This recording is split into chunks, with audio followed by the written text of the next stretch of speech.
Seigneur Père éternel, notre Dieu, nous voulons encore te dire merci, Seigneur, parce que par ta grâce et ta miséricorde, tu es encore entré dans cette maison. Père, merci parce que ta parole est la vérité. Seigneur, tu nous as dit que là où on vous reçoit, si cette maison en est digne, laissez-y votre paix. Merci Seigneur parce que nous voyons ce miracle qui est en train de s'accomplir au milieu de nous. Merci pour le cœur de Jean-Claude que tu viens encore de toucher et d'ouvrir en ce moment même devant toi. Toi qui nous as dit que là où deux ou trois sont rassemblés en ton nom, tu es au milieu d'eux. Père, lui-même de sa bouche, nous avons entendu comment il disait qu'il confessait. Père éternel, nous avons foi que toutes les paroles qui sont sorties, Seigneur, elles sont sorties d'un cœur que toi-même tu es en train de travailler, d'un cœur que tu es en train de préparer et d'un cœur dans lequel tu as commencé à travailler depuis bien longtemps. Merci Seigneur pour cet esprit que tu as encore ouvert. Merci pour ta parole, Seigneur Dieu, que tu permettras qu'elle continue de travailler dans son cœur, afin que, Seigneur mon Dieu, ce qu'il veut voir, ce témoignage qu'il veut voir, vraiment des enfants de Dieu, Seigneur, que ce témoignage puisse véritablement prendre vie dans sa maison. Père éternel, je bénis ton Saint-Nom pour la grâce que tu as accordée aujourd'hui à ma sœur Louise et à mon frère Joseph et à tous ceux qui sont même dans cette maison, Père éternel, pour te connaître véritablement.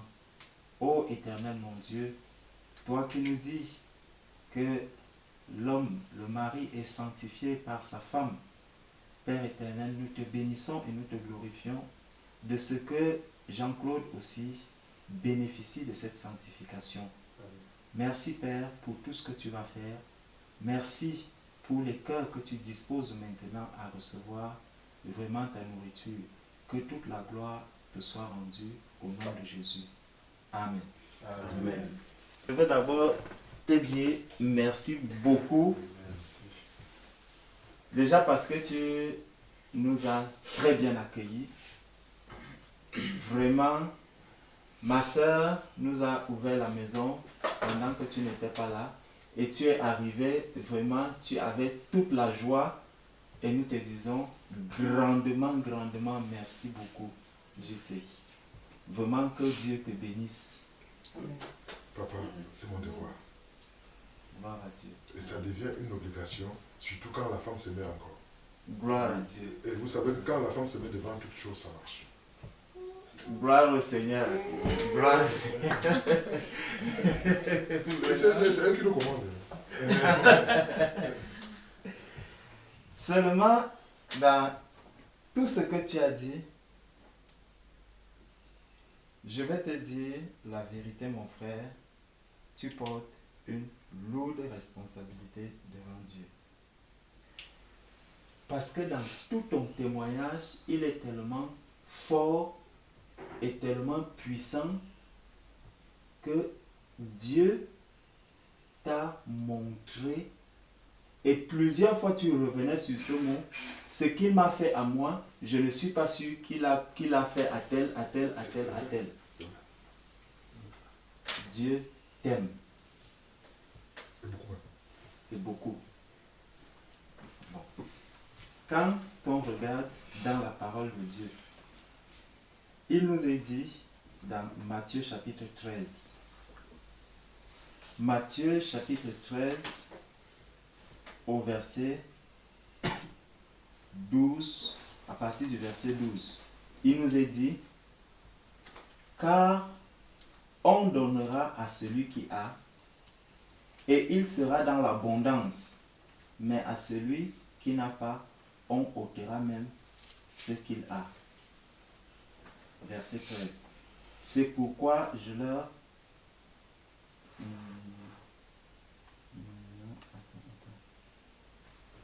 Voilà. Au verset 13, c'est pourquoi je leur parle en parabole parce qu'en voyant, ils ne voient point, et qu'en entendant, ils n'entendent ni ne comprennent. Et pour eux, s'accomplit cette prophétie d'Isaïe, vous entendrez de vos oreilles, et vous ne comprendrez point. Vous regarderez de vos yeux, et vous ne verrez point. Car le cœur de ce peuple est devenu insensible. Tu vois? Donc, pourquoi le cœur du peuple est devenu insensible? Parce que Dieu a tellement manifesté l'amour à tel point que, à un moment donné, il nous dit que celui à qui on aura plus donné, on en demandera aussi plus. Tu vois? Donc, Dieu t'a tellement manifesté cet amour que, à un certain moment, tu te retrouves dans une posture où tu te dis, Seigneur, je sais que je suis perdu parce que ton amour est tellement grand. Ce que tu as fait dans ma vie est tellement grand. Et comme je ne peux pas te le rendre, j'accepte que je suis un homme perdu. Je suis un pécheur et je vais mourir pécheur.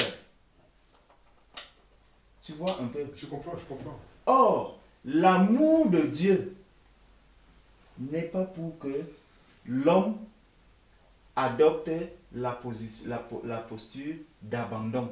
Parce que de toi-même, tu ne peux absolument rien faire. Dieu n'attend pas que tu lui donnes quelque chose. Dieu n'attend pas que tu fasses quelque chose de plus grand que ce que lui, il a déjà fait pour toi. Parce que quand tu regardes ton parcours, tu as dit, il y a des centaines de personnes qui sont décédées, nous ne sommes restés que 2. Oui. Est-ce que tu penses que ces centaines de personnes étaient moins pécheurs que toi? Non. Voilà. Est-ce que tu penses que toi, tu étais plus juste que ces centaines de personnes? Non. Donc, ce n'est que l'amour de Dieu qui se manifestait en toi. Et cet amour, justement, Dieu était en train de te montrer que, mon fils, tu n'es pas seul. Il y a quelqu'un qui te garde. Est-ce que tu comprends ça? Je comprends. Il y a quelqu'un qui te garde. Dieu est très grand, Dieu est amour. C'est pour ça qu'il va dire dans 1 Jean chapitre 4, 1 Jean chapitre 4, si nous prenons à partir du verset 15. Celui qui confessera que Jésus est le Fils de Dieu, Dieu demeure en lui et lui en Dieu. Et nous avons connu l'amour de Dieu, l'amour que Dieu a pour nous, et nous y avons cru.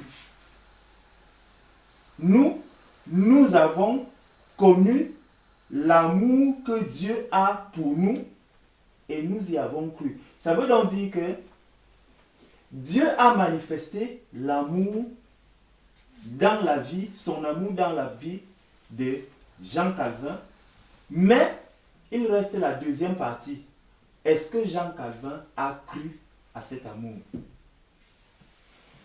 La manière dont lui, il voit l'amour que Dieu a manifesté vis-à-vis de lui, il veut le lui rendre en se disant, il faut que je fasse quelque chose. Et si je ne vois pas cette chose-là, je sais que d'office, je suis un pécheur, et comme je ne peux pas lui rendre cet amour, alors je vais mourir dans le péché. C'est exactement comme quelqu'un à qui on donne une arme à la main et on lui dit, voici un animal. Tu es affamé depuis des semaines. Tire sur cet animal, tue-le et tu commences à regarder l'animal. Tu dis, vraiment, comment est-ce que je peux même tuer cet animal? On t'a déjà dit, appuie sur la gâchette, tire, mais tu continues à regarder. Tu es tellement hésitant au point où l'animal peut encore s'en aller et tu demeures affamé. Tu vois un peu, le Seigneur t'a déjà tout donné. Le Seigneur a mis toutes les cartes entre tes mains pour que tu crois à cet amour. Mais tes yeux n'arrivent pas, c'est comme si il y a un voile qui te cache véritablement ce que Dieu attend de toi. Je ne sais pas si tu Je comprends. Parce que quand il dit, nous avons connu l'amour que Dieu a pour nous. Donc, c'est ceux qui ont déjà accepté Christ comme Seigneur et Sauveur, qui ont accepté Christ, qui ont confessé Christ de leur bouche. Ceux-là, ils ont connu déjà que Dieu a manifesté l'amour dans leur vie. Mais ils ne se sont pas arrêtés là. Ils sont allés au-delà du simple fait qu'ils ont reconnu l'amour de Dieu. Ils ont donc fait quoi? Ils ont cru à cet amour. Donc, non seulement je réalise que Dieu m'aime, mais il faudrait que je croie à cet amour. Et lorsque je crois à cet amour, qu'est-ce que je vais faire? Je vais donc m'abandonner entre les mains de Dieu, en reconnaissant bien que je ne suis pas capable de te rendre le bienfait que tu m'as fait dans ma vie. C'est pour ça que Dieu, dans Jean 3, au verset 16, dit « Car Dieu a tant aimé le monde qu'il a donné son Fils, afin que quiconque croit en lui ne périsse point. » Tu vois un peu, celui qui croira en Jésus-Christ. Donc, ce que Dieu te demande, c'est de croire en Jésus-Christ pour que tu ne périsses point, mais que tu aies la vie éternelle. Donc, il ne te demande pas de faire quelque chose d'extraordinaire, comme j'entendais tout à l'heure les bien-aimés dire que si Dieu nous avait, par exemple, demandé d'apporter 10 millions d'euros pour avoir le salut, tout le monde allait chercher à faire, à travailler pour 10 000 euros, apporter ces 10 000. Voilà, et payer cash pour avoir le salut. Mais comme c'est tellement facile et l'homme n'aime pas la facilité. Quand tu dis à un être, quand tu dis à un enfant que regarde, ça c'est le feu, ne touche pas. La première chose que l'enfant cherchera à faire, c'est que dès que tu essayes de te faufiler, qu'il vienne tester en disant, mais il m'a même dit que ça c'est le feu, est-ce que ça peut même me brûler? Et c'est quand il va se brûler qu'il comprendra que voilà, effectivement, là je ne devais pas toucher. Donc, nous aussi, en tant qu'êtres humains, nous trouvons cela tellement facile que l'on nous dise que nous pouvons être sauvés seulement en croyant à Jésus-Christ. On se dit non, il faudrait que je fasse certaines choses d'extraordinaire pour croire en Dieu. Ce qui est sûr, Jésus nous a dit quoi? Jésus dit dans Jean chapitre 14, Jean chapitre 14 au verset 15, il dit, si vous m'aimez, gardez mes commandements. Donc, le fait d'aimer ce Dieu doit m'amener à garder les commandements que Dieu nous a donnés. Et là, je te rejoins, là, quand tu dis que le seul fait pour toi de vouloir donner ta vie au Seigneur ou de vouloir accepter le Seigneur en sachant que tu ne seras pas à mesure de faire ce qu'il te demande, ça, c'est ça. Tu crains cela. Ça, c'est vrai. Parce qu'il dit bien, celui qui m'aime, c'est celui qui garde mes commandements. Et il continue en disant que et moi, je prierai le Père. Tu vois un peu. Je prierai le Père et il vous donnera un autre consolateur afin qu'il demeure éternellement avec vous. Ça veut donc dire quoi? Ça veut dire que le consolateur que Jésus va demander au Père, c'est lui qui, étant établi en moi, me donnera d'accomplir ses commandements et les accomplir avec joie. C'est donc pour ça que quelqu'un qui n'a pas encore reçu ce consolateur en lui n'est pas capable d'aimer ni d'accomplir les commandements de Dieu. C'est là ma difficulté. Est-ce que tu vois? C'est ça ma difficulté. Voilà, gloire à Dieu. Et je vais laisser, papa, ne dis pas qu'elle était coupée. J'ai envie. Mais quand je vais voir le souci, je ne peux pas laisser. Je vois les tentations, je ne peux pas laisser. Je vois, je ne peux pas laisser.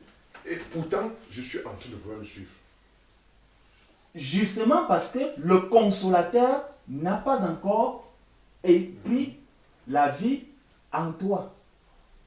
Tu comprends ça? Donc, il dit que je vais prier le consolateur afin qu'il vienne habiter en vous. Et lorsque ce consolateur donc sera venu, là, vous pourrez maintenant prendre mes commandements, garder mes commandements. Et c'est en ce moment donc qu'on pourra dire que Jean Calvin est incrédule, qu'il ne croit pas en cette parole. Parce que tant que quelqu'un n'est pas encore né de nouveau, ce qu'on appelle né de nouveau, on va en parler tout à l'heure, tant que quelqu'un n'est pas encore né de nouveau, il est un enfant du diable. Puisqu'il est un enfant du diable, il devrait accomplir les œuvres du diable. Tu ne peux pas être un enfant du diable et accomplir les œuvres de Dieu. Ça n'existe pas. Voilà. Ils ne marchent pas ensemble. Or, pour être donc un enfant du diable, la condition c'est quoi? C'est de ne pas avoir l'esprit de Dieu. C'est de ne pas être né de Dieu. Dans 1 Jean, il va dire, dans 1 Jean, chapitre 3, 1 Jean, chapitre 3, il nous dit, voilà, 1 Jean, chapitre 3, verset 9. Non, commençons même au verset 8. À partir du verset 8, il dit, celui qui pêche est du diable. Bon. Donc, celui qui n'aime pas les commandements de Dieu, tel qu'on l'a vu dans Jean 14, si tu n'aimes pas les commandements, on était donc en train de dire que l'œuvre que nous accomplissons n'est pas une œuvre humaine. Ça vient de Dieu. Donc, c'est par la force et la puissance du Saint-Esprit qu'on peut accomplir tout ce qui est écrit dans cette parole. De nous-mêmes, on n'y arrivera jamais. Donc, on était en train de regarder Jean chapitre 3.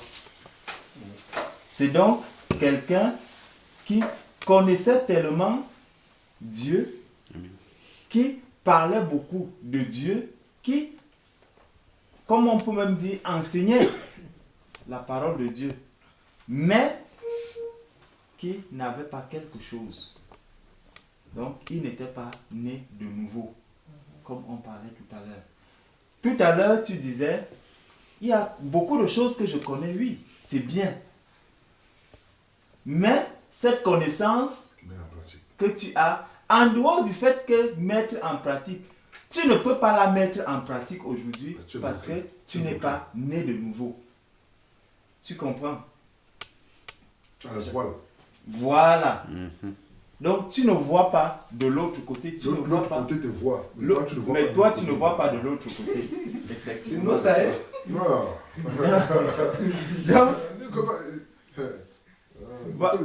Voici donc ce qui est dit dans Jean chapitre 3. Donc, mais il y eut un homme d'entre les pharisiens. Donc, c'était des gens qui connaissaient beaucoup la parole de Dieu, nommé Nicodème, un chef des Juifs, qui vint lui auprès de Jésus de nuit et lui dit, Rabbi, nous savons que tu es un docteur venu de Dieu. Donc, il connaît bien Jésus. Il sait que Jésus est venu de Dieu, mais déjà, il vient le voir de nuit. Le seul fait déjà de venir le voir de nuit ce n'est pas parce qu'on partage aussi avec toi, Jean Calvin, la nuit, mais c'est Oui. peut-être Oui. une coïncidence. Mais déjà, le seul fait de venir le voir la nuit nous révèle déjà que lui-même est dans l'obscurité. C'est ça. Parce que quelqu'un qui est de la lumière fait aussi toutes choses dans la lumière. Il cherche à parler de Jésus dans la lumière. Il va chercher à se montrer et montrer le témoignage de Jésus, de l'œuvre que Christ a fait dans sa vie, dans la journée aussi. C'est vrai. Donc lui déjà, il vient à Jésus dans la nuit. Donc ce qui révèle déjà son état de cœur qui est dans l'obscurité, son état même qui est dans l'obscurité. Il vient donc... L'allégorie, il faut appeler ça l'allégorie. Ça veut dire que expliquer une chose dans son contraire. Quelqu'un qui part rendre visite à quelqu'un dans la nuit, ça veut dire que lui-même est abruti. Donc les deux sont dans l'obscurité. C'est ça. Donc, il vient devant Jésus. Il dit, car personne ne peut faire ces miracles que tu fais. Donc tu vois, au travers des miracles que Jésus a fait autour de lui et qu'il a vu, dont il a entendu parler, il sait que tous ces miracles-là ne peuvent venir que de quelqu'un qui vient de Dieu. Comme quelqu'un qui traverse toutes ces villes que tu as eu à traverser, fait tout ce que tu as eu à traverser, et Dieu te conserve le souffle de vie. Dieu continue de te garder. Toutes les personnes meurent, mais toi tu es en vie, parce que Dieu veut te montrer quelque chose. Et donc, ce que Dieu veut te montrer là, n'essaye pas de passer en dehors du plan de Dieu. Ne te détourne pas Ni à gauche, ni de à la droite. voie de Dieu. Reste sur le chemin que Dieu t'a placé. Et lorsque Dieu te place donc sur un chemin, il voudrait vraiment que tes yeux s'ouvrent et que tu vois que, mon fils, qu'est-ce que je dois encore faire maintenant pour te montrer que je t'aime. Et il peut commencer déjà à toucher ton épouse. Il touche ton épouse. Quand tu vas voir comment ton épouse est déjà convertie, le diable viendra maintenant et te dire, regarde ce qu'elle fait là. Ça ne vient pas de Dieu. Toi-même tu disais, elle nous a amenés à tel endroit pour chercher. Là, Jésus dit, Dieu dit qu'il se laisse trouver par celui qui le cherche. Donc, si tu cherches vraiment ce Dieu, tu vas le trouver. Dieu ne se trouve pas dans un bâtiment. Dieu ne se trouve pas dans un endroit quelconque. Il dit que celui qui est en moi, je viendrai habiter en lui. Je ne sais pas si tu comprends. Je comprends. Je viendrai habiter en lui. Donc, lui et moi, nous serons un. Ça veut dire que quelqu'un qui est donc né de Dieu, par exemple, tes enfants qui sont là, quand on regarde un de tes enfants, on voit ton visage. On voit ton image au travers de ton enfant. Pourquoi? Parce qu'il porte ta semence. C'est exactement comme ça un enfant de Dieu. Quand tu nais de Dieu, tu deviens maintenant quelqu'un qui porte vraiment Dieu en lui. Tu deviens un témoin de Dieu partout où tu te trouves. Ce n'est pas, par exemple, dans un bâtiment quelconque où on va te dire que ça c'est la maison de Dieu. Non, la Bible dit clair et net que Dieu n'habite pas dans les maisons de main d'homme. Quand tu regardes même Hébreux 3 au verset 6, il dit que ma maison, c'est vous. Ma maison, c'est vous. Donc nous sommes la maison de Dieu, nous sommes l'habitation de Dieu. Si quelqu'un donc va encore te dire, Jean Calvin, allons à l'église le dimanche, un véritable chrétien va lui dire, non, je suis l'église. Je ne sais pas où est-ce que tu veux encore m'amener. Après les églises qu'on parle, on dit que prions pour que la semaine qui vient le dimanche, qu'on ait des grosses voitures ici, là, pour que vous avez des grosses voitures, on met encore la quête, on monte. Voilà. Donc, ça ne vient pas de Dieu. Ça ne vient pas de Dieu. Ce que Dieu veut maintenant, ce que Dieu veut, la parole de Dieu le dit, ce que Dieu veut, c'est notre sanctification.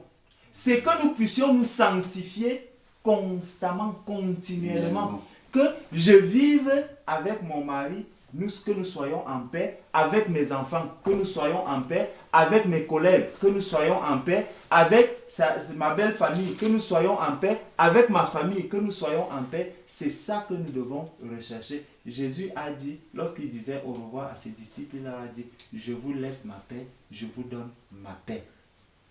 Donc, nous avons maintenant la paix de Dieu en nous. Et donc, Nicodème, gardons encore, parce que ça me rappelle ce passage dont on partageait dans le train, dans le bus aujourd'hui, dans Deutéronome, c'était Deutéronome 29, qui nous disait que tout ce que Dieu a dit, il l'a mis en nous. Nous avons cela. Donc, quand on regarde Deutéronome, chapitre 30, au verset 1, il dit, lorsque toutes ces choses t'arriveront, la bénédiction et la malédiction que je mets devant toi, si tu les prends à cœur au milieu de toutes les nations chez lesquelles l'Éternel ton Dieu t'aura chassé, si tu reviens à l'Éternel ton Dieu, et si tu obéis à sa voix de tout ton cœur et de toute ton âme, toi et tes enfants selon tout ce que je te prescris aujourd'hui, alors l'Éternel, ton Dieu, ramènera le captif et aura compassion de toi. Donc, il faut que tu reviennes maintenant à ce Dieu qui t'a toujours manifesté l'amour. Il faut que tu reviennes à ce Dieu dont tu attestes qu'il a tellement fait de choses dans ma vie. Au lieu plutôt de t'en éloigner, non, Dieu voudrait que tu reviennes à lui. Comme Nicodème s'est retourné vers Dieu en lui disant, je sais que tous ces miracles que tu accomplis ne peuvent venir que de Dieu. Seigneur, tu as déjà accompli beaucoup de miracles dans ma vie, mais je ne veux pas m'arrêter simplement au niveau des miracles, je veux connaître exactement qui est-ce que tu es. Je ne veux pas m'éloigner de toi. C'est comme si tu as un enfant ici à la maison, tu t'occupes de ton enfant, mais dès que tu arrives, l'enfant fuit, il va dans la chambre. Un jour, tu constates là, 2 jours, tu le constates, 3 jours, tu vas dire, mais il faut que j'aille voir qu'est-ce qui se passe. Est-ce que tu es malade? Est-ce que tu souffres? Qu'est-ce que je t'ai fait pour que tu me fuis autant? C'est la question que Dieu est en train de te poser aujourd'hui. Est-ce que j'ai mal fait de te faire du bien? Est-ce que j'ai mal fait de te sauver parmi autant de personnes qui ont péri? Soit dans le désert, soit dans les bateaux ou dans ceci. Est-ce que je t'ai fait du mal? Qu'est-ce que tu me reproches aujourd'hui pour t'éloigner de moi? Toi qui reconnais aujourd'hui que j'ai tellement fait de bonnes choses dans ta vie, plus qu'à tous les autres. Mais qu'est-ce que tu me reproches donc? Qu'est-ce que tu voulais que je fasse encore pour te témoigner mon amour? C'est la question que Dieu est donc aujourd'hui en train de te poser. Et donc, ça fait qu'à un moment donné, quand tu te retournes vers cet enfant, tu lui demandes, mais dis-moi, qu'est-ce que je t'ai fait? Est-ce qu'il y a un problème entre nous? Non, c'est que tu es tellement bon avec moi. Ça me fait peur. Et ça me fait peur. Tu vois, même toi-même, quand ton propre enfant le dit, dis-moi, quelle sera ta réaction? Tu vas te dire que, mais attends, il y a quelque chose qui ne va pas dans cet enfant. Une transformation. Voilà. Au besoin, même si tu étais même dans ce pays où on parle des psychologues et tout, tu vas dire il faut qu'on aille voir un psychologue. Il est dans un autre monde. Voilà, il est dans un autre monde. Donc c'est exactement ce que le Seigneur est en train de dire aujourd'hui en disant, mais qu'est-ce que j'ai fait d'aussi mal à Jean-Claude, à Jean Calvin? Qu'est-ce que j'ai, où est-ce que je ne lui ai pas montré que je l'aimais? Voilà. Qu'est-ce que cet enfant me reproche? Dieu attend donc de toi que vraiment tu viennes et que Tu lui parles comme un fils parle à son père. Que tu viennes à lui pour qu'il te donne maintenant la possibilité d'accomplir tous les commandements. Au verset 11, il va donc dire, ce commandement que je te prescris aujourd'hui n'est certainement point au-dessus de tes forces et hors de ta portée. Tu comprends un peu? Les commandements de Dieu ne sont pas au-dessus de tes forces ni de ta portée. C'est ce que Dieu te dit. Toi aujourd'hui, avec tes yeux physiques, tu crois que je suis incapable de pouvoir faire telle ou telle chose. Non, Dieu te dit que non.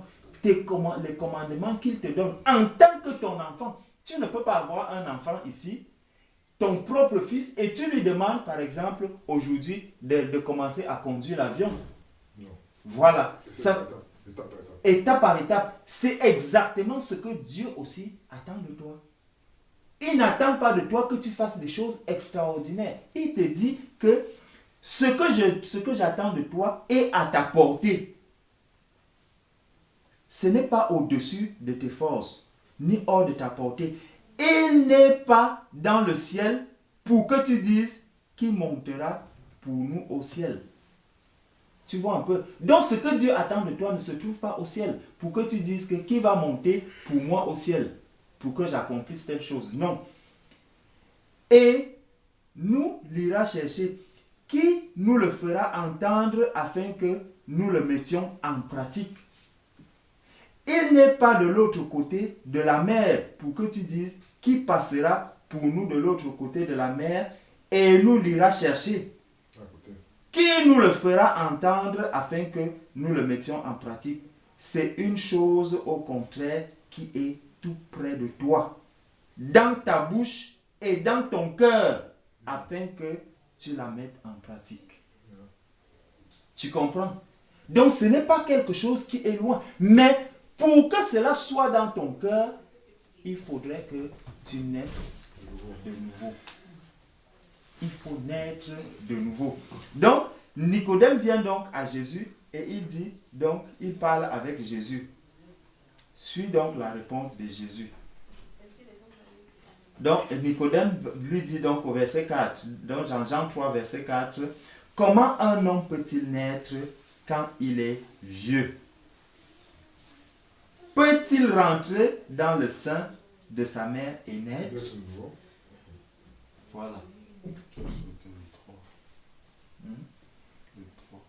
Jésus lui répond. Ah, merci frère. Donc au verset 3 déjà, il lui dit, Jésus lui répondit, en vérité, je te le dis, si un homme ne naît de nouveau, il ne peut voir le royaume de Dieu. Donc c'est ça, tu vois. Si tu ne nais pas de nouveau, tu ne peux pas voir le royaume de Dieu.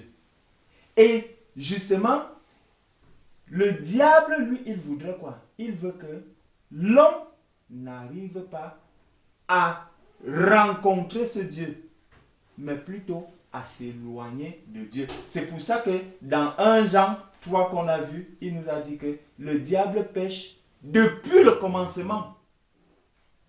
Donc, ce diable est tellement éloigné de Dieu par ses actes, par toute sa vie, par tout ce qu'il fait. Il est tellement éloigné de Dieu. Et il voudrait aussi que le maximum de personnes partent avec lui. Qu'ils aillent, voilà, qu'ils aillent en enfer. Or, Dieu dit que tu dois naître de nouveau pour voir le royaume de Dieu. Et Dieu manifeste donc cet amour. Ça fait donc qu'en chacun de nous, il y a donc deux voies. Comme il va encore dire dans Deutéronome, je mets devant toi 15.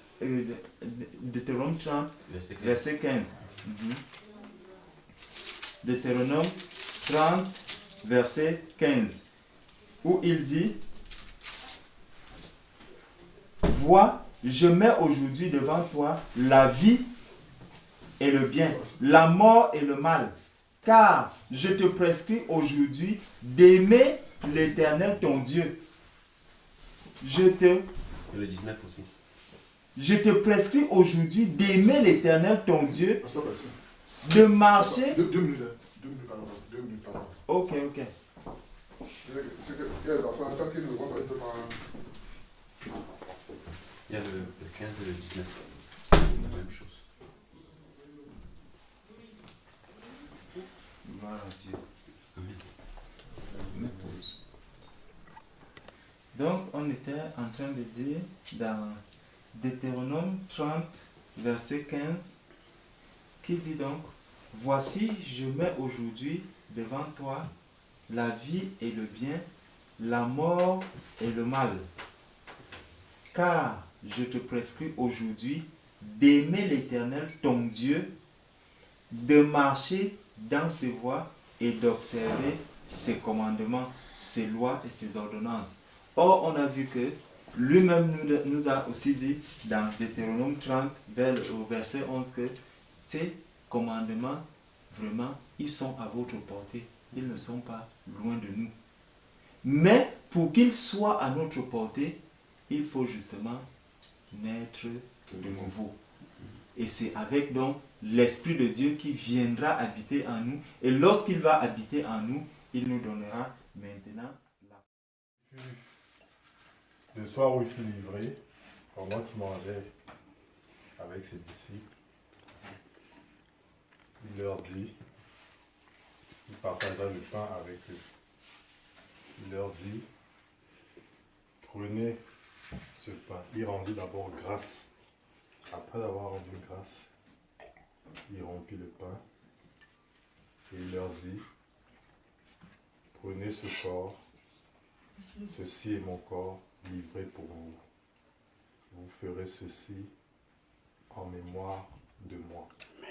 Donc c'est un commandement qui nous a laissé, que nous devons donc observer. Et c'est en fait pour nous rappeler vraiment de ce qu'il a accompli pour nous à la croix. Amen. Et nous souvenir aussi qu'il revient bientôt. Amen. Donc on doit s'en souvenir autant que possible. Quand on est réunis comme ça, on partage le repas du Seigneur. On annonce sa venue en se souvenant de ce qu'il a fait à la croix. Il a aussi dit, il nous a aussi appelé à nous examiner avant de prendre ce pain pour ne pas que nous prenions son corps de manière indigne. Donc j'aimerais qu'on prenne un petit temps pour vraiment demander pardon si au fond de nous on sait qu'il y a des choses encore, qu'on mette ça au pied du Seigneur.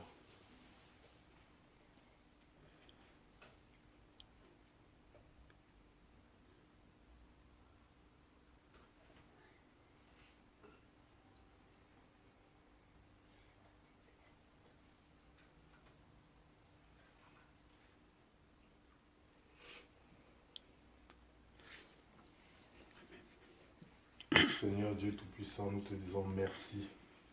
Merci encore pour ton corps que tu as brisé pour nous. Merci Seigneur, car tu as pris nos péchés à la croix. Nous sommes ici tous conscients que c'est nous qui méritions d'être à cette croix.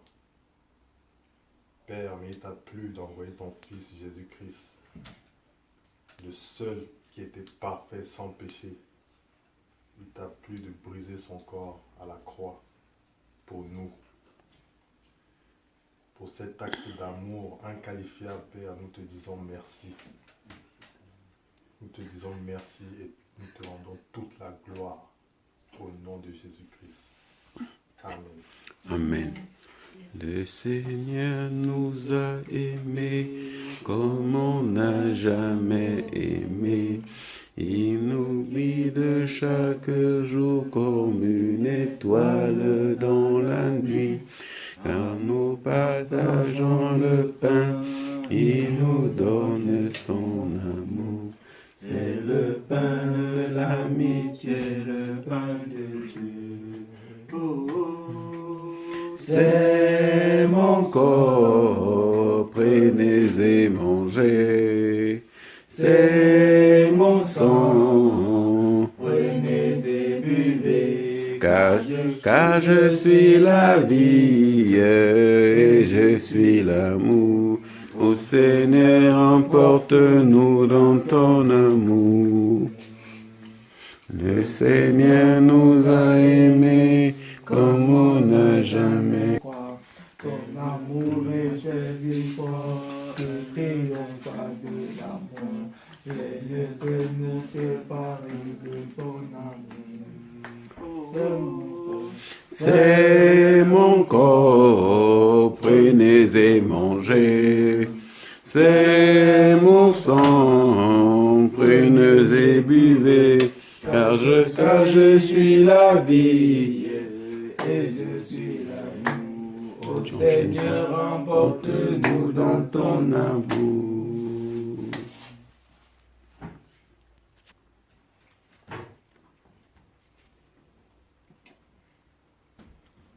De même, il prit la coupe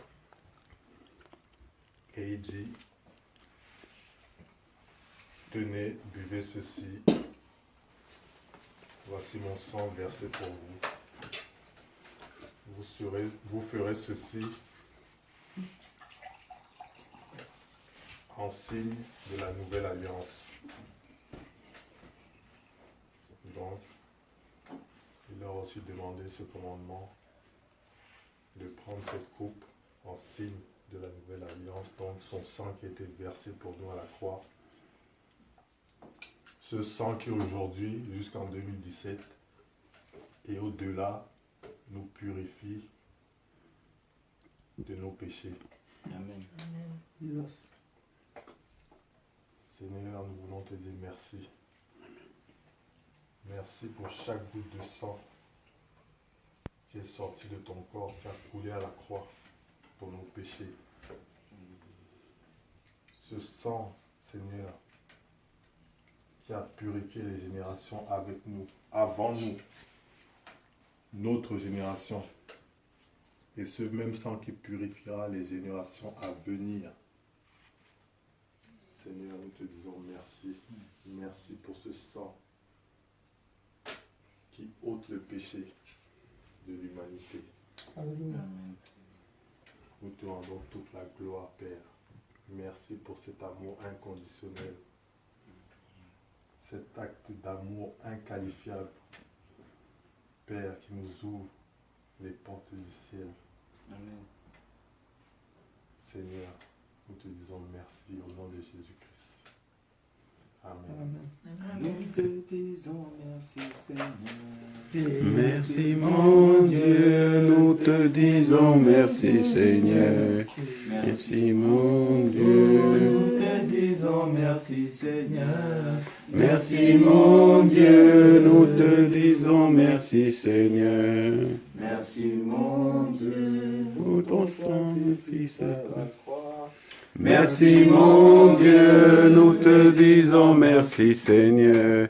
Merci mon Dieu, nous Pour ce te... pain de vie. Merci mon Dieu, nous te disons merci Seigneur.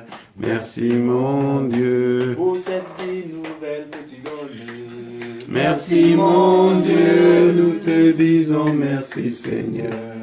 Merci, mon Dieu, pour ta paix que tu nous donnes. Merci mon Dieu, Nous te disons merci, Seigneur. Merci mon Dieu. Pour ton esprit en nous. merci mon Dieu, nous te disons merci Seigneur. Merci mon Dieu. Pour ta puissance en nous. Merci mon Dieu, nous te disons merci Seigneur. Merci mon Dieu. Nous te disons merci, Seigneur. Merci mon Dieu, nous te disons merci Seigneur.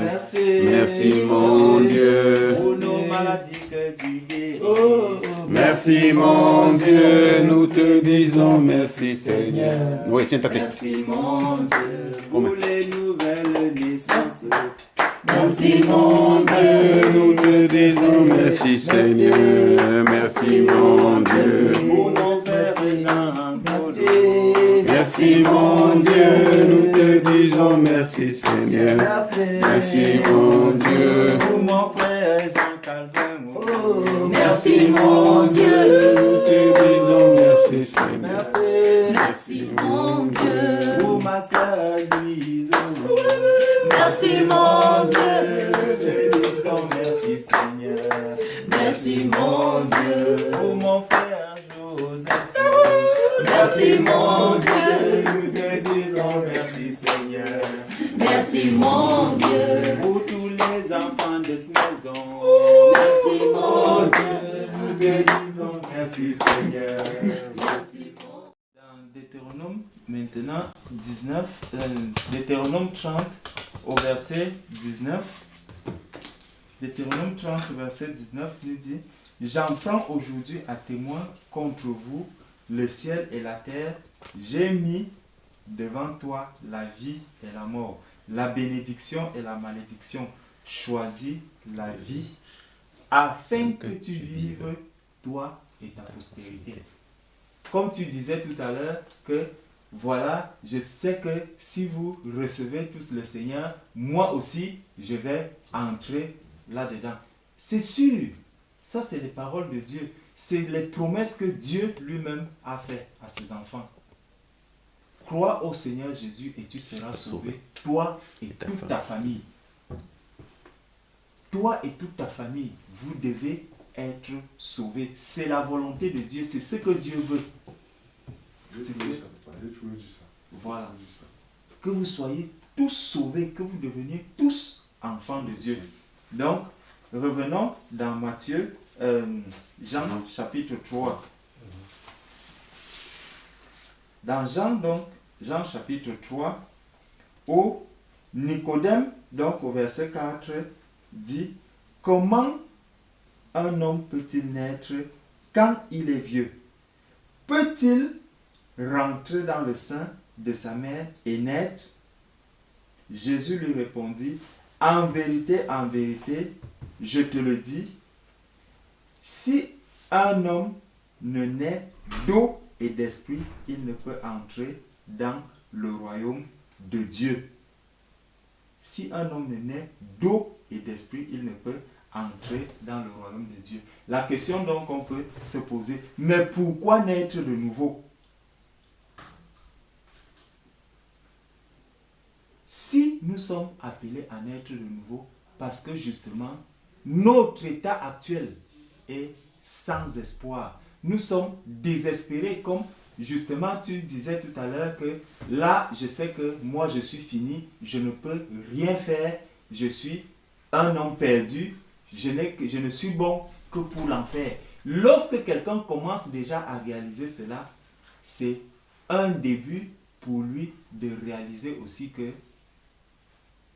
il y a quelque part un Dieu dont son amour envers moi n'est pas encore fini.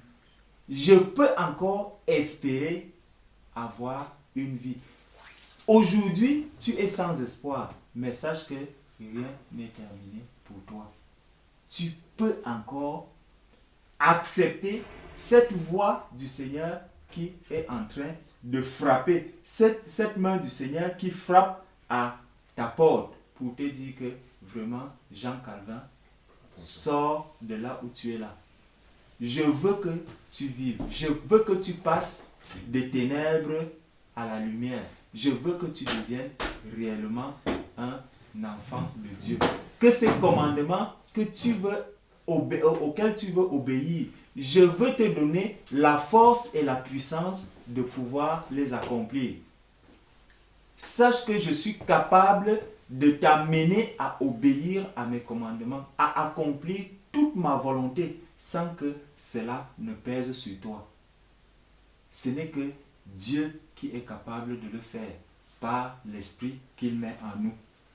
Et donc, pourquoi? Parce que aujourd'hui, nous sommes morts, nous sommes comme morts.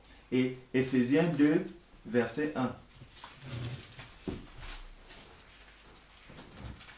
Éphésiens chapitre 2, verset 1 nous dit: vous étiez morts par vos offenses et par vos péchés. Donc ça, c'est celui qui a déjà accepté Christ.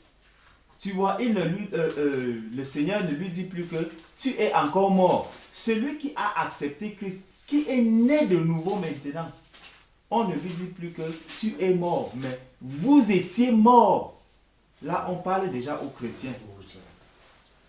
Il faut donc que tu naisses de nouveau. Il faut donc que tu deviennes un enfant de Dieu, que l'Esprit de Dieu vienne habiter en toi, et là, tu pourras accomplir les œuvres du Seigneur. Et là, donc, il va dire, vous étiez morts. Ça concerne maintenant ceux qui sont déjà nés de nouveau.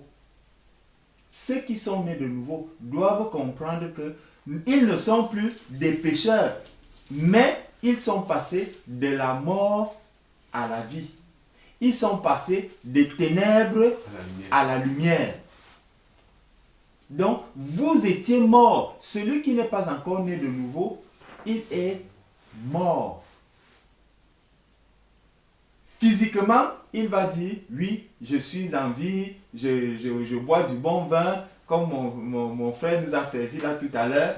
Je bois du bon vin, je mange de la bonne nourriture, je fais ceci, mais spirituellement, puisque, voilà, merci Jean Calvin.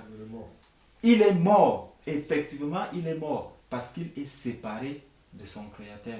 Il est séparé de Dieu. Il est séparé de la vie. Il n'a pas la vie. Donc, vous étiez morts par vos offenses et par vos péchés. Donc, c'est à cause des offenses que j'ai eu à faire, à cause des péchés qui pesaient, qui étaient en moi. C'est à cause de cela que j'étais mort. Donc, maintenant que j'ai Christ, je ne suis plus mort. Celui qui est né de nouveau, il n'est plus mort. Il est passé de la mort à la vie. Et donc, nous étions morts. Pourquoi? Parce que nous n'avions pas cette vie. Parce que nous étions des pauvres pécheurs. Donc, quelqu'un qui est né de nouveau, quelqu'un qui est passé de la mort à la vie, ne peut plus être considéré comme un pauvre pécheur. Nous ne sommes plus des pauvres pécheurs parce que nous sommes devenus des enfants de Dieu. On n'est plus des pauvres pécheurs et on ne peut plus pratiquer le péché. 1 Jean 5, verset 12, qui dit « Celui qui a le Fils a la vie. Celui qui n'a pas le Fils n'a pas la vie. » Et quand on regarde un peu la parabole des semeurs, allons un peu dans Luc 8.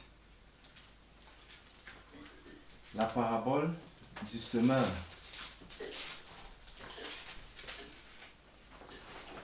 La parabole du semeur dans Luc 8. À partir. Ce que mon frère JC a dit et tout ce qui a été partagé aujourd'hui librement.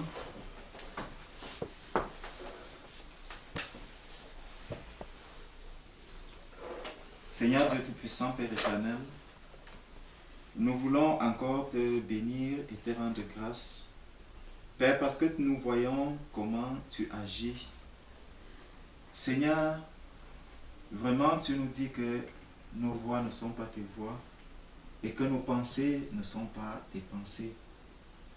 Père, tu es vraiment Dieu et chaque jour tu nous révèles combien tu es fort, combien tu es puissant, combien tu es le véritable. Merci Seigneur pour ton amour immense, parce que tu es le Dieu qui répond à nos prières. Seigneur, lorsque nous élevons les voix vers toi, souvent nous avons encore des doutes, mais pourtant tu nous dis que croyez à ce que vous avez demandé et vous verrez cela s'accomplir. Père éternel, merci parce qu'aujourd'hui nous voyons l'accomplissement, Seigneur mon Dieu, des prières qui sont montées jusqu'à toi. Merci pour cette maison, Seigneur, que tu as ouvert pour nous recevoir. Père, nous t'avons demandé de nous trouver un abri à Madrid.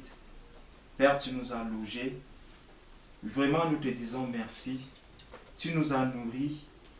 Père, non seulement tu as nourri notre chair, tu nous as nourris spirituellement. Tu nous as permis, ô Père éternel, de pouvoir encore voir combien tu rachètes encore les âmes. Seigneur mon Dieu, merci parce que tu es encore venu sauver une âme ici à Madrid. Amen. Seigneur, tu es encore venu nous montrer que tu es le même, tu n'as pas changé. Père éternel, merci pour ma soeur Louise et mon frère Joseph. Merci aussi, Seigneur, pour mon frère Jean Calvin. Père éternel, je te bénis de ce que toi-même tu as touché son cœur. Merci pour la transformation que tu as opérée dans sa vie. Merci pour tous ces témoignages, Seigneur mon Dieu, qui sont tellement grands. Oh Père, quand nous écoutons tous ces témoignages, nous sommes vraiment ébahis et nous n'arrivons même pas, Seigneur, à trouver des mots pour essayer de nous rapprocher, Seigneur, de l'œuvre que tu as accomplie dans la vie de notre frère. Oh Seigneur mon Dieu, je te prie maintenant, avec tous mes bien-aimés, rassemblés ici, Seigneur mon Dieu, pour que rien, Seigneur, de ce que tu as déposé dans son cœur ne puisse encore être ôté. Oh Seigneur, permets qu'il vraiment s'enracine dans la vérité, dans ta parole, qu'il continue, Seigneur mon Dieu, de te chercher, qu'il continue de s'approcher de toi, afin de te découvrir tel que tu es. Oh Père, qu'il arrive vraiment à traverser ce cap et à passer dans les eaux du baptême, tel que lui-même l'a dit. Alléluia. Seigneur, tu vois encore ses faiblesses.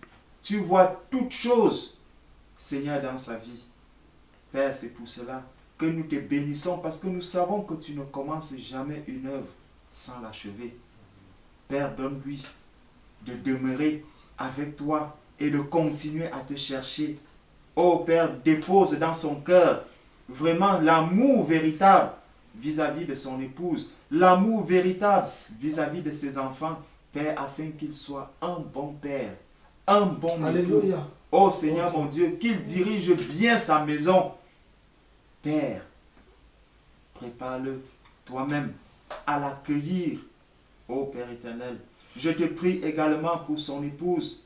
Seigneur mon Dieu, donne-lui d'avoir cette soumission, Seigneur mon Dieu, afin qu'elle puisse, par son caractère et par sa vie, aider mon frère Jean Calvin vraiment à se rapprocher de toi. Amen. Parce qu'il aura vu la transformation dans la vie de ma sœur. Père, viens établir ton règne dans cette maison. Seigneur, je te prie également pour mon frère Joseph. Oh, Seigneur, tu vois l'amour qu'il y a dans son cœur. Tu vois combien il est bouillant. Seigneur, tu vois combien son témoignage parle. Tu vois combien il témoigne de ce que tu as fait dans sa vie. Père, tu connais les imperfections qu'il y a encore en lui. Père, je te prie afin que toi-même, tu viennes redresser ce qui est encore courbé. Seigneur, que là où il n'y a pas encore d'affermissement, que toi-même tu viennes affermir toutes choses par la puissance du Saint-Esprit. Père éternel, tu connais ses besoins. Tu nous as dit, ne vous inquiétez de rien, car toi-même tu sais toutes choses. Tu sais tout ce dont nous avons besoin. Père, je te prie de bénir ces familles qui nous ont accueillis. Bénis mon frère Joseph avec sa femme. Seigneur mon Dieu, prends soin de cet enfant qui est encore dans le ventre. Alléluia. Père, toi-même, fais-le sortir par la puissance du Saint-Esprit. Garde-le et permets, oh mon Dieu, qu'il soit de bons parents pour cet enfant. Père, nous te bénissons de ce que tu nous as encore accordé la possibilité d'avoir cette famille ici à Madrid. Père, toi-même, garde-les sur le chemin étroit. Protège-les dans ta main puissante, afin que l'ennemi, Seigneur mon Dieu, ne vienne pas ôter quoi que ce soit de tout ce que tu as déposé, de tout ce que tu as donné. Père, merci pour ce repas que tu nous donnes. Sanctifie-le, purifie-le. Permets que nous le prenions avec action de grâce. Oh Dieu. Merci Seigneur pour ton amour. Au nom puissant de Jésus. Amen. Amen. Bénis mon fils Noé. Vraiment très bon moment.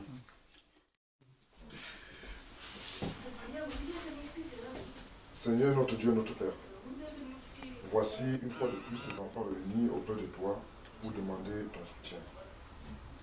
Il est l'heure que tes enfants puissent se mettre à genoux devant toi pour te remercier pour tout ce que tu as fait pour eux pendant toute leur existence.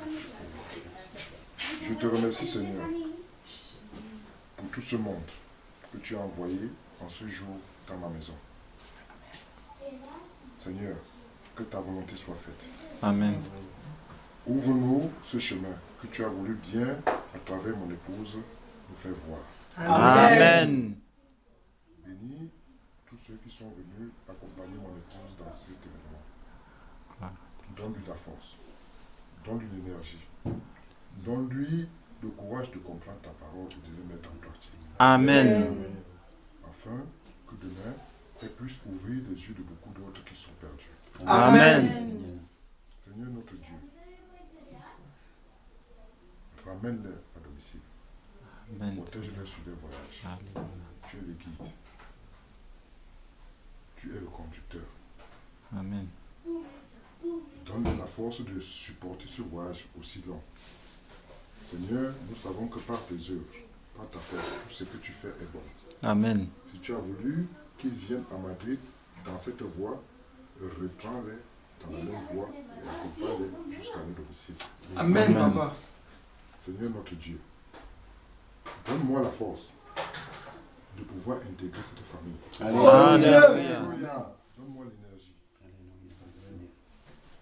de mettre ta parole en pratique. Amen. Seigneur, je suis sûr, je suis convaincu. Quand tu promets, tu donnes. Amen, Seigneur. Si tu as voulu ouvrir mon cœur en ce jour pour que je puisse être avec des frères et de dire ce que je pense et de raconter mon histoire, c'est parce que tu as voulu que je sois un homme né de nouveau. Amen. Je le ferai. Seigneur, nous te remercions Merci, Seigneur. pour tout ce que tu as fait. Nous te remercions pour tous ceux qui sont dans les difficultés, que tu viens toujours au chevet de leur livre pour leur donner le soulagement. Merci, Seigneur. Nous prions pour tous ceux qui sont en prison, tous ceux qui sont Alléluia. dans des mauvais moments. Seigneur, donne-leur un issue à leur existence. Amen. Notre Père, notre Dieu, tu es bon et c'est pour ça que tout ce que tu fais est bon. Amen. Nous avons prié. Amen. Amen. Amen. Oh, dans le nom de Jésus. La victoire est dans le nom de Jésus. La victoire est dans le nom de Jésus-Christ. La victoire est dans le nom de Jésus. La repentance est dans le nom de Jésus. La repentance est dans le nom de Jésus. La repentance est dans le nom de Jésus-Christ. La repentance est dans le nom de Jésus.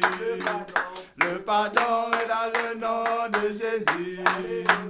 Le pardon est dans le nom de Jésus. Alléluia. Le pardon est dans le nom de Jésus-Christ. Le pardon est dans le nom de Jésus. Alléluia. Amen. Amen. Amen. Gloire à Dieu, gloire à Dieu. Amen, amen, amen, amen, amen, amen, amen, amen, amen, amen, amen. Auprès de nos vies, bien vivant, ô Jésus-Christ.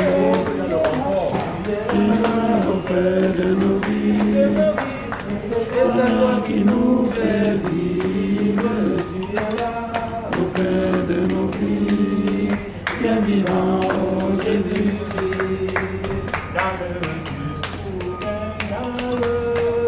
Oh Jésus, tu es là. Oh Jésus, tu es là. Tu es là, oh Père. C'est pas le matin, hein, c'est un jour. Hein. Un jour. Un jour.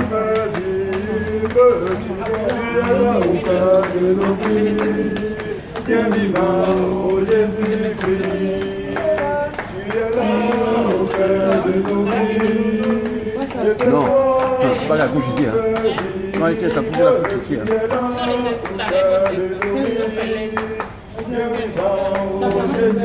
peut partir de